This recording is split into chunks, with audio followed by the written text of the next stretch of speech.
So Konami just released a brand new level 9 Synchro monster into Duel Links, and even just hearing the phrase level 9 Synchro monster probably made every single Fleur player watching this video immediately sit up in their chair, considering Fleur is the king of being able to summon out level 9 Synchros incredibly easily. Even just last week, I uploaded a Fleur Invoked video that made use of a level 9 Synchro monster, a bunch of equip spells, and it was able to summon out a warrior monster that could change the battle position of your opponent's monsters. Now let me tell you what the new Synchro monster does. It's a level 9 Synchro that makes use of equip spells and makes use of battle position changing of your opponent's monsters. It can even search a warrior specific hand trap. I think I just found the perfect deck for this card.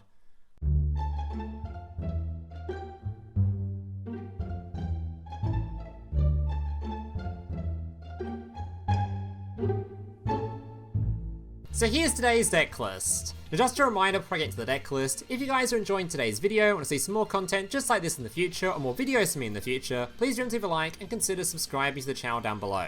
Alright, let's jump into this deck list. So if you're a regular of this channel, you might notice this deck list may look a little bit familiar to you, considering it's basically the Invoked Fleur list I uploaded about a week ago, only we've changed a bunch of cards, we've cut all the Dogmatica stuff to make room for a whole bunch of different equip spells. Because of course, we're playing the brand new level 9 Power Tool Braver Dragon.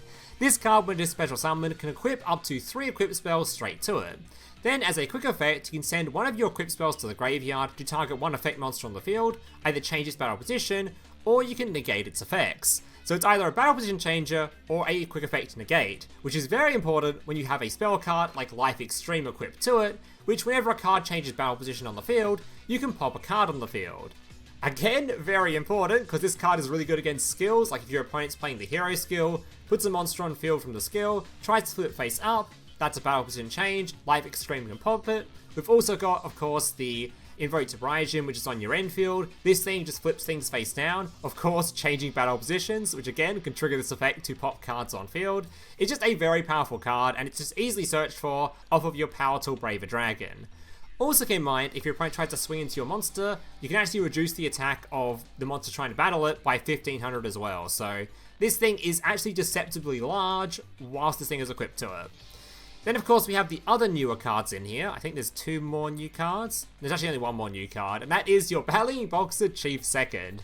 This card is a hand trap that is searchable off of your this thing, which is of course searchable off of your Power Tool. So this thing in hand, basically if you have a warrior on the field, which of course this card is actually a warrior, your Ragent is a warrior. Basically, if your opponent tries to battle into you, you can spell summon this thing from your hand, negate the attack, and then banish a card or banish a monster on your opponent's field until the end phase. So it negates an attack, and it banishes a card from your opponent's field. So quite a powerful hand trap. Of course, it's only a battle hand trap, so it's not too insane. But yeah, I think that is it for all the new cards. So without further ado, let me show you some gameplay of what exactly this shit is doing. Alright, so today I've got 5 replays to share with you guys, all of which were gathered inside of King of Games, and I'm not gonna lie, it was a struggle to get replays today. Not because of anything the deck was doing, just because inside a COG, my god, the amount of FTKs and people trying to Exodia you is just unbelievable right now. It is like, the quality of game up there is just terrible. People just conceding non-stop, people trying to FTK, it is just... I hate being in COG, it is so bad. I really just wish they added some sort of range ladder inside COG or some benefit to winning just so people would play properly, but... So I tried to gather a decent amount of replays, not the most high quality replays. This first game was actually really insane. Well, this is actually my last game I played with the deck, but this is a really good replay, so... Yeah, we'll start off with this one first. Alright. So first thing we do is our Meltdown, searching for our Invoker. Invoker going to be searching for your Invocation. Revolution, placing level 2 on the field, turning this into a level 2. So you make your Hastor. This will look very similar to the previous Invoked video if you saw that one that I made recently. Putting the level 1 on the field, making the Roland effect. To search in end phase, Bulb getting milling. Now keep in mind here, Bulb does have a chance to mill some cards you don't particularly want to mill that could make your combo feel a lot worse. And if you end up milling like a really bad equipped card that you really needed for your combo, you can, instead of going for the level 9 I'm about to show you, you can summon out the Infernoble Night Charles just like you were doing in the previous Invoked video. But if you don't mill anything bad, like you just mill a droplet or something, you can make your level 9, and instead go for the main combo of this deck, your Power Tool Braver Dragon. So typically, if you accidentally mill this card, you wouldn't want to summon this thing. You want to summon the other Charles instead, because this card's pretty bad if you don't have the Life Extreme on field. Alright, searching for your hand trap. Invocation, going to be banishing from the grave, making your Raging. Invocation, adding back. Then during the end phase, Charles going to be milling an equip spell. This equip spell doesn't particularly matter. Unfortunately, there isn't really any good graveyard sort of equip spells, just dump and grave for any reason. So I'm just playing this card because maybe it'll come up at some point to make Charles untargetable. But you do need to have another equip card in deck just so you have something to mill so you can search for your gear free during the end phase.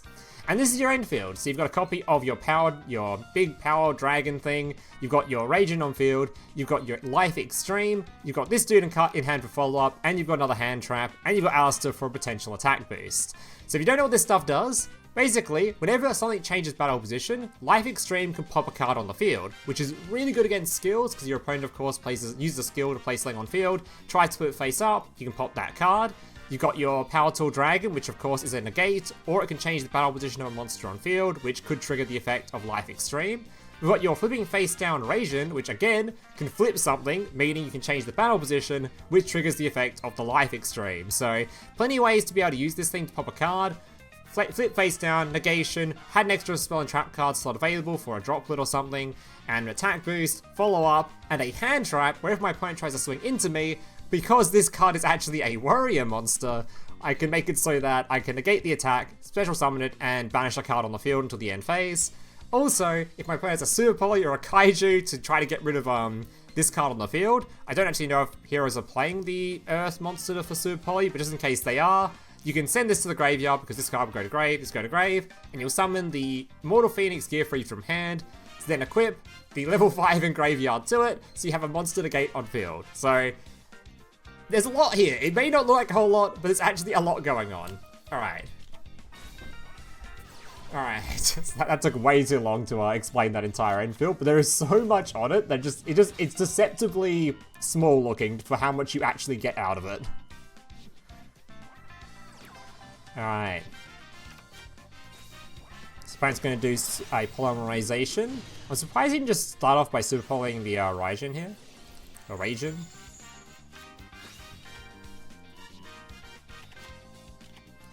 Flips face up, this I'm talking about. Flip face up, triggers the effect of extreme, so I can just pop it. Miracle Fusion, summoning the Sunrise. Not going to use any effects really, because anything I try to do, any like target negation or flip face down I do, he can just change super poly in response, so I'm just like, not going to do anything.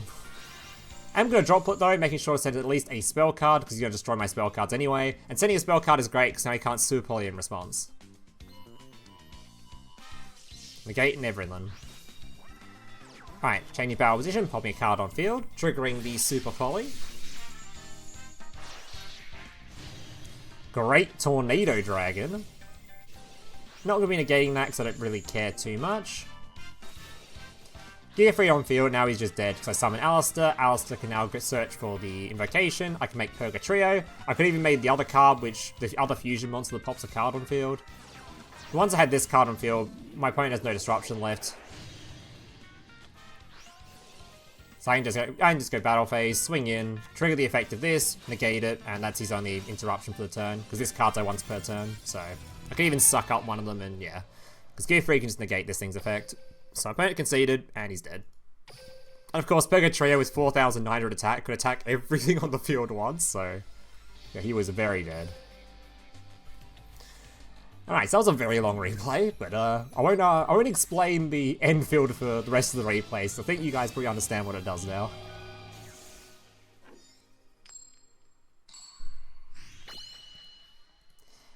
Alright, up against a Fiend zombie deck thing. I think it's just a zombie deck, I think.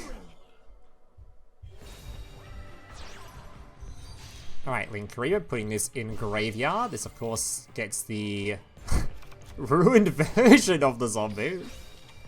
I've been trying to unlock all my Chronicle rares. So you notice a lot of the cards in this deck just have random stickers on it. A lot of them have like borders and stuff. So I've been trying to unlock the rares. Alright, Sausage gonna be popping this card. Small World is incredibly good in this deck because obviously it can search for basically the entire deck. Everything is a spellcaster, so it's just really easy to just search between all the stuff. Also search for hand traps. You'll see in some other replays I search for things like Duel and Lockbird, which is a really good card against Hero. Alright, Sausage is going to be sucking up his monster so I can turn into an Xyz monster, so he can't summon the zombie even if he gets the zombie world on field, which he does have the trap card for in graveyard. Or the, the monster in graveyard for. Revolution, now going to be making my old entity Hastor.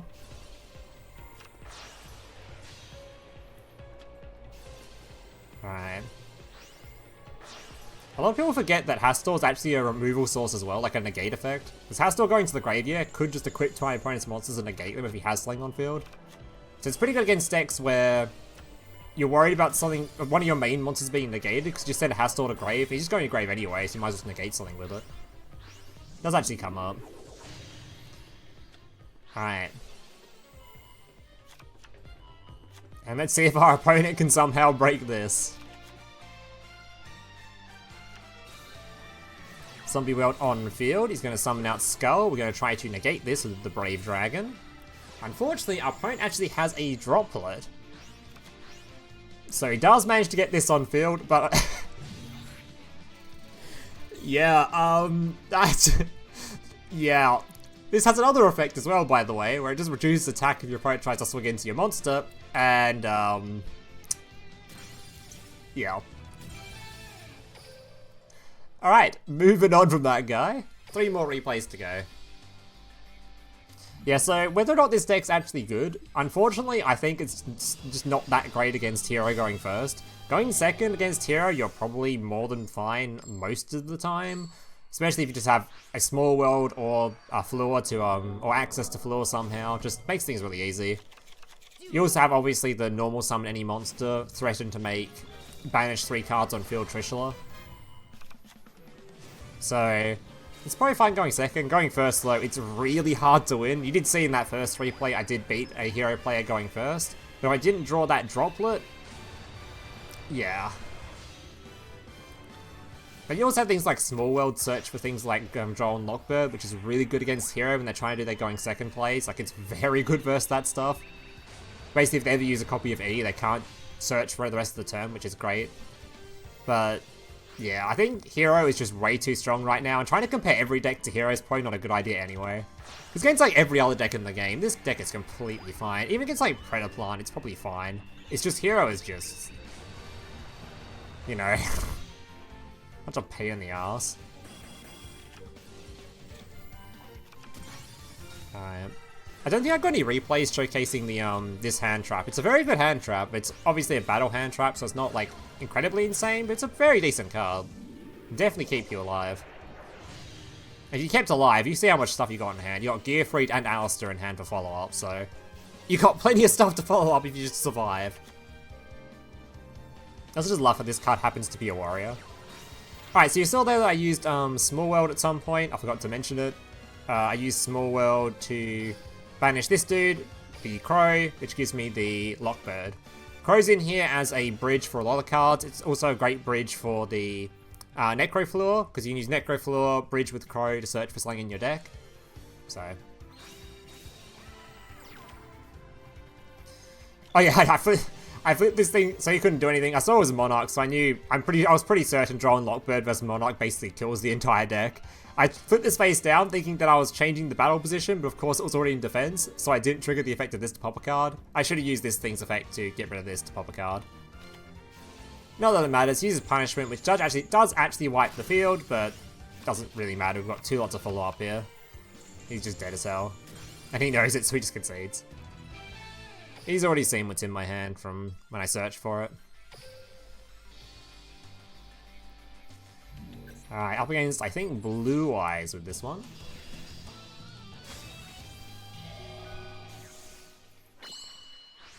Alright. I'm gonna be so happy when Konami eventually, after, I don't know how long it's gonna take, but at some point, nerf Hero. Because my god, is it so frustrating to play against. I'm just so sick of like playing decks and being like the whole time, do I have a way to deal with a sewer poly? Do I have some sort of, like, oh, it's so annoying. Alright. Easy sausage draw here, popping cards on the field. Necrofleur summoning a card from the graveyard, making my Dingirsu. Dingirsu sending, and yeah, he's just so dead here. Magical Meltdown, grabbing the Alistair. Shuffling, making level 2, making level 4, Hastor. Summoning the dude from deck, these two become level 5. Bulb sending to grave, Revolution de Fleur. Level 9. And even if he was somehow able to survive this turn, he would have to deal with so much shit. He's just donezo. He can summon Purgatrio here if I wanted to, but yeah, even with the Kite Rod, he was dead on field, so I don't even matter. Alright, and final replay, which I think was against Tachyon, I think.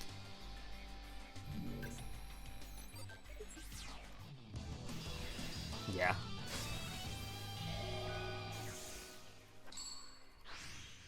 I actually do wonder if this deck would actually be considered like a serious meta threat. Maybe not this one, maybe the Dogmatica version that I was playing a few days ago. Some version of Fleur with Invoke stuff is probably actually meta relevant if Hero wasn't. Even with Hero, it might even still be meta relevant. This shit is really crazy. I also saw some people playing Battling Boxer Fleur, which looks actually really good as well. So I wouldn't be surprised if some really insane Fleur variant pops up soon. Using some combination of the new cards. Because this card's actually such a crazy card, this Power Tool Braver Dragon. Like by itself, it's giving you what? A pop, a negate, and a hand trap from one card? That's pretty decent.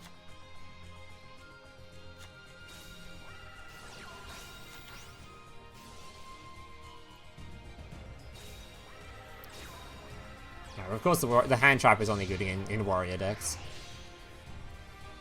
Alright, so unfortunately we got Veiled here, I think, so we weren't able to summon out Alistair. It's not the end of the world, because we still have all of our other interactions. Power Tool is changing the battle position just to pop it on the field. Apparently that's all it took. Change the battle position, pop his face down, which is a crackdown, normal summon Alistair, and he's just dead. Alright guys, that's going to do it for today's video. Hope you guys enjoyed it. If you did, remember to leave a like, subscribe, all that kind of stuff. And yeah, I think that is probably going to be the last video I make for the new box until the Battling Boxer card comes out at the start of the next month, once the new ranked reward gets dropped. Until then, that's probably, yeah, the last video I'm going to do on this box, maybe. Alright guys, thank you guys for watching. Hope you see you in the next one. Laters. Hey, big brother, can I watch SpongeBob? Shut up, Mokuba. I'm busy flagging YouTube videos to compensate for the fact that I have an extremely small penis. Oh.